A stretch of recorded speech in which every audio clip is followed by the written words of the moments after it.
இயேசு கிறிஸ்துவின் இனிதான நாமத்தில் இன்றைய ஆவிக்குரிய சிந்தனைக்கு உங்களை அன்புடன் வரவேற்கின்றோம். இப்போதும் ஒரு பாடலுக்கு பின்பு உங்கள் சிந்தையை தெளிவிக்கும் ஆவிக்குரிய செய்தியை கேட்கலாம். தொழுகிறோம் எங்கள் பிதாவே, பொழுதெல்லாம் ஆவி உண்மையுடனே. தொழுகிறோம் எங்கள் பிதாவே, பொழுதெல்லாம் ஆவி உண்மையுடனே. பரிசுத்த அலங்காரத்துடனே தரிசிப்பதினால் சரணம் சரணம். தொழுகிறோம் எங்கள் பிதாவே, பொழுதெல்லாம் ஆவி உண்மையுடனே. ஆண்டவர் இரட்சகருமாக இயேசுவின் இனிதான நாமத்தினால் உங்களை வாழ்த்துகிறேன். இந்த நாள் நம்முடைய ஆவிக்குரிய சிந்தனைக்காக 1 தீமோத்தேயு 1 அதிகாரம் 12 வசனத்தை நான் வாசிக்கிறேன். என்னை பலப்படுத்துகிற நம்முடைய கர்த்தராகிய இயேசு கிறிஸ்து என்னை உண்மையுள்ளவன் என்று எண்ணி இந்த ஊழியத்திற்கு ஏற்படுத்தினபடியினால் அவரை ஸ்தோத்தரிக்கிறேன். பவுல் இந்த இடத்திலே தீமோத்தேயுவிடம் சொல்லுகிறார், அவருக்கு எழுதுகிறார், என்னை பலப்படுத்துகிற இயேசுவானவர் என்னை உண்மையுள்ளவன் என்று எண்ணி இந்த பெரிய பொறுப்பை, பெரிய ஊழியத்தை கையில் கொடுத்திருக்கிறபடினாலே அவரை ஸ்தோத்தரிக்கிறேன் சொல்லுகிறார். ஆண்டவர் பவுலுடைய உண்மையை பார்க்கிறார். பவுல் என்கிற அந்த ஊழியருடைய ஆரம்பம் எப்படி இருந்தது? சவுல் என்று சொல்லி அழைக்கப்பட்டார். வாலிபனாக இருக்கும் பொழுது திருச்சபைகளை துன்பப்படுத்துகிறவர்களாக இருந்தார்.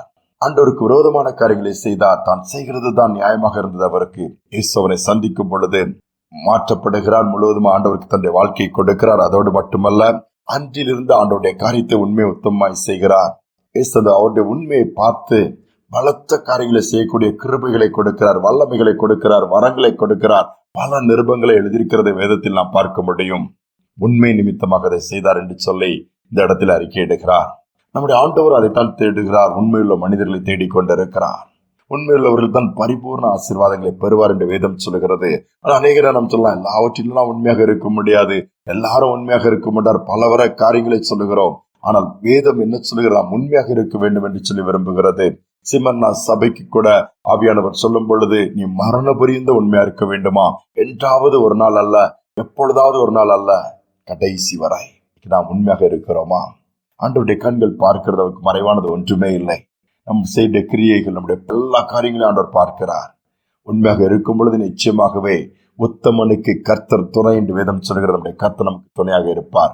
நம் மூலமாக பலத்த காரியங்களை செய்யக்கூடிய வழிகளை உண்டாக்குவார். ஒருவேளை பயனற்று போயிருக்கலாம், என்னால் எந்த நன்மையும் உண்டாகவில்லை, யாருக்கும் பிரயோஜனம் இல்லை என்று சொல்ல, ஆனால் உண்மையாக இருந்து பாருங்கள், ஒரு நாள் வரும், அநேக ஆயிரங்களுக்கு ஆசீர்வாதமாய் கர்த்தர் எடுத்து பயன்படுத்துவார். நிச்சயமாக அது நடக்கும். ஒரு சம்பவத்தை நான் படித்தேன். கோபாலகிருஷ்ண கோகலேன்னு சொல்லி கேள்விப்பட்டிருப்பீங்க. மாணவனா இருக்கும் பொழுது ஒரு கணக்கு ஆசிரியர் அவருக்கு ஹோம்ஒர்க் கொடுத்தாராம். வீட்டுக்கு எடுத்து முயற்சி பண்ணுகிறார். தனியும் போட்டு விட்டால் ஒரே ஒரு கணக்கு மட்டும் அவரால் போட முடியவில்லை. கடைசியில் என்ன பண்ண ட்ரை பண்றாரு, முடியாமல் தன்னுடைய மாமாவுடைய உதவியை கேட்டு அந்த கணக்கையும் போட்டுவிட்டு அடுத்த நாள் ஹோம்ஒர்க் முடித்து பள்ளிக்கு சொல்லுகிறார். அந்த கிளாஸ் வந்த உடனே அந்த கணக்கு ஆசிரியர் கேட்கிற, எல்லாம் முடித்து விட்டீர்களா? அநேக மாணவர்களால் அதை முடிக்கவில்லாமல் இன்கம்ப்ளீட்டாக இருக்கிற, எங்களுக்கு ஆன்சர் வரல, கஷ்டமா இருக்குதுன்னு சொல்லி. ஆனால் இந்த மாணவனோ எல்லாவற்றையும் முடித்து விட்டேன்னு சொல்லி அந்த கணக்கு நோட்டை காண்பிக்கிறார். அவரும் பார்த்து எல்லாம் சரியாக இருக்குன்னு சொல்லி அதோடு நிறுத்தி விடவில்லை. குட் என்று சொல்லிவிட்டு, அடுத்து உனக்கு ஒரு சின்ன பரிசு கொடுக்க விரும்புறப்பா, நீ எல்லா ஹோம்ஒர்க்கும் நல்லா பண்ணிருக்கிறான்னு சொன்ன உடனே சின்ன பரிசு கொடுக்கும் பொழுது வேண்டான்னு சொல்லி அழ ஆரம்பித்து விடுகிறான். அப்பா, நீ எல்லா கணக்கும் நல்லா தானே போட்டு வந்திருக்கிற, எல்லாமே ஆன்சர் வந்திருக்கு, நீ ஏன் அழுற? ஓய், நீ சந்தோஷப்படுவாங்க, நான் உன்னை என்கரேஜ் பண்றதுக்காச்சு, உன்னை கௌரவப்படுத்துறதுக்காச்சு, உன்னை உற்சாகப்படுத்துறதுக்கு தான் அந்த கிஃப்டை கொடுக்குறேன், நீ வாங்கிக்கும் போது இல்ல எனக்கு வேண்டான்னு சொல்லி அழ ஆரம்பிச்சிட்டானா.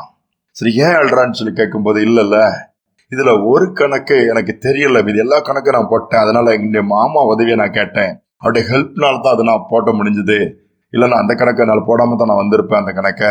அதனால எங்க மாமா ஹெல்ப் பண்ணனால எல்லாமே நான் தான் செய்தேன்னு சொல்ல முடியாது, அதனால இந்த காரியம் எனக்கு உடன்பாடு இல்லை அப்படின்னு சொல்லி. அப்ப அந்த ஆசிரியர் அவனை தட்டி கொடுத்து சொன்னாரா, சரிப்பா, அந்த ஒரு கணக்கு அவர் மூலமா போட்டு வந்துட்டா, அந்த காரியத்துல நீ உண்மையை சொன்னா பாரு, கணக்கு போட்டதுக்காக விட்டு விடு, நீ உண்மையை பேசினபடியில் அந்த கிஃப்ட் அவனுக்கு கொடுக்குறேன்னு சொல்லி கொடுத்தாரா. பாருங்கள், உண்மையுள்ள மனிதன். இன்னைக்கு நம்முடைய வாழ்க்கையில ஒவ்வொரு காரியங்கள் நம்ம முயற்சி எடுப்போமே, முடியும், நான் இருக்க முடியாது பாண்டு மற்றவர்கள் சொல்லுகிறதை கேட்டுக்கொண்டு இருந்தோமானால் அப்படித்தான் இருப்போம். இல்லை, வேதம் என்ன சொல்லுகிறது? ஆண்டவர் என்று சொல்லுகிறார், நாம் முயற்சி எடுத்தாலே நம்மை பலப்படுத்துகிற கிறிஸ்து நம்மை பலப்படுத்துவார். பவுல் அதைத்தான் சொல்ல, என்னை பலப்படுத்துகிற கிறிஸ்து என்னை உண்மையுள்ளவர் என்று எண்ணினார்.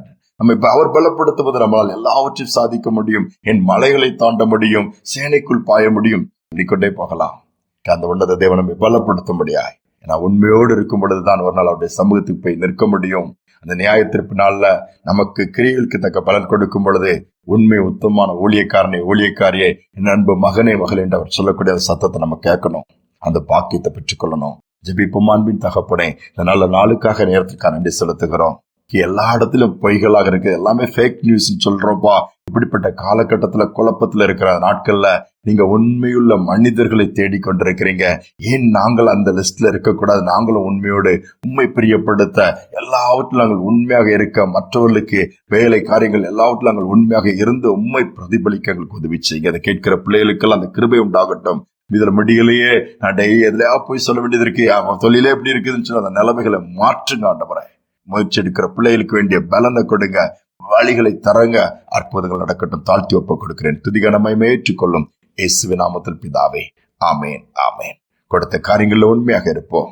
கர்த்தருடைய கண்கள் பார்க்கிறபடினாலே ஒரு நாள் வரும், அதற்கான நிறைவை நமக்கு கொடுப்பார். இந்த சிந்தனையோடு இந்த நாளை தொடருவோம். மீண்டுமாய் நாளை தினம் சந்திப்போம்.